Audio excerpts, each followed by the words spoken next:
The black girl's chilling words made police dig under the floorboards. What they found changed everything. Her voice was barely louder than a whisper, but it carried a weight that silenced the entire room. Daddy isn't dead. He's under the floorboards. The officers exchanged nervous glances, unsure whether the little black girl was speaking out of fear, trauma, or an unimaginable truth. Neighbors had dismissed her words as the ramblings of a child, but something in her eyes told a different story, one that demanded to be heard. When the police finally decided to investigate, what they uncovered beneath the old wooden planks shook not only the officers on scene, but the entire community. The story began in a small southern town, a place where traditions ran deep, but so did prejudice. The little girl, barely 10 years old, had been living with her mother in a crumbling, segregated neighborhood. Her father, a hard-working man who often stood up against unfair treatment in their town, had mysteriously disappeared just weeks earlier. Officials claimed he had abandoned the family, a story that fit neatly into the stereotype they wanted to believe. But the girl never accepted it. She remembered his voice, his warmth, and the way he promised he would never leave her. To her, the idea that he would vanish without explanation was impossible. She began telling neighbors, teachers, anyone who would listen, "Daddy isn't gone. He's still here." Most brushed her off, some with pity, others with irritation. After all, children often cling to hope when adults disappear. But the girl grew more insistent. She pointed to the floor of their home, to the worn planks that creaked under her feet. "He's there," she would whisper. Her words unsettled. People, but no one dared to take them seriously. Not in a town where black voices were often ignored, especially those of children. It wasn't until a local pastor pressed authorities to investigate that the police reluctantly arrived, more to quiet rumors than to uncover the truth. But what began as a routine call would soon spiral into a chilling discovery. When the officers arrived, they were dismissive.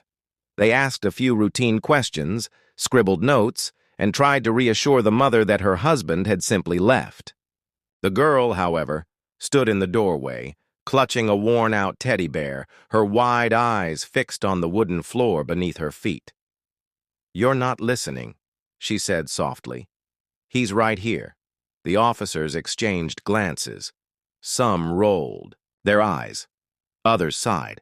In their minds, this was just another poor black family making noise. But when the pastor repeated the girl's claim and insisted they at least check, the pressure became too much to ignore. The police agreed, more to silence the crowd gathering outside than to seek the truth.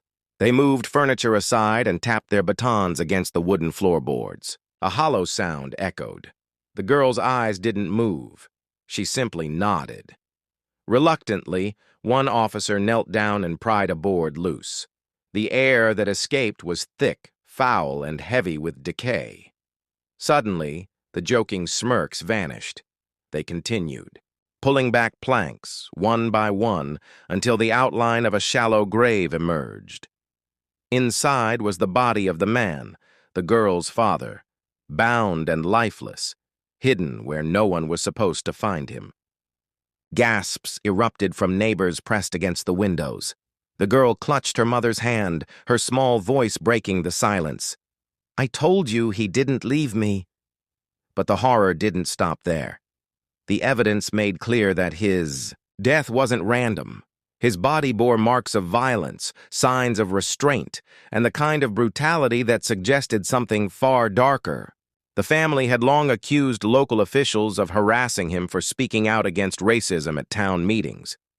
Now, suspicions grew that his death wasn't just a crime. It was a cover-up. Whispers turned to outrage. How long had the police known? How could they ignore the girl's cries until the truth was literally pulled from beneath the floor? The discovery ignited a storm that the town could no longer sweep under the rug. The investigation quickly became national news. What began as a local tragedy transformed into a symbol of systemic racism and neglect. Reporters swarmed the small town, demanding answers. Civil rights activists marched in the streets holding signs that read, "Believe Black Voices" and "Justice for the Forgotten." The girl who once whispered her truth into the void now stood at the center of a movement she never asked for. Her father's death was no longer just a family's grief. It was evidence of how deeply injustice ran.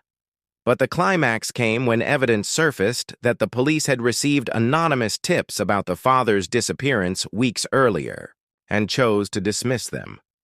Internal records revealed that the officer assigned to the case had labeled it low priority because the victim was Black. That revelation shattered any remaining trust between the community and law enforcement. The EI town exploded with anger. Night after night, protests grew louder, demanding accountability.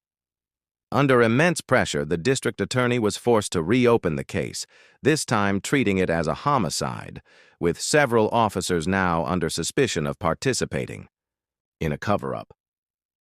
For the little girl, the most haunting moment wasn't the protests or the headlines. It was watching strangers lift her father's body from the place she had always known he was. She had spoken the truth, yet no one listened until it was too late. In the months that followed, the case became a landmark example of why marginalized voices matter, especially those of children who are so easily dismissed. The family received national support, but no amount of attention could undo the trauma of what had been hidden beneath their own home. The girl's mother often said, "If only they had listened sooner, my husband might still be alive." Those words echoed through courtrooms, press conferences, and marches, a reminder that silence and disbelief can be as deadly as violence itself. The trial exposed not just one man's murder, but a system designed to bury truths, sometimes literally. Several officers resigned, and others faced charges, but the community's wounds ran deeper than arrests could heal. As for the little girl, she became a symbol of resilience. Her courage in speaking the truth, even when ignored, inspired countless others to demand justice. Her whispered words, "Daddy isn't dead," turned into a rallying cry that reverberated far beyond her town. And perhaps the most haunting lesson remains this: the truth was always there, hidden in plain sight, waiting for someone to care enough to uncover it. How many more voices must be silenced, and how many more truths must be buried before we truly begin to listen?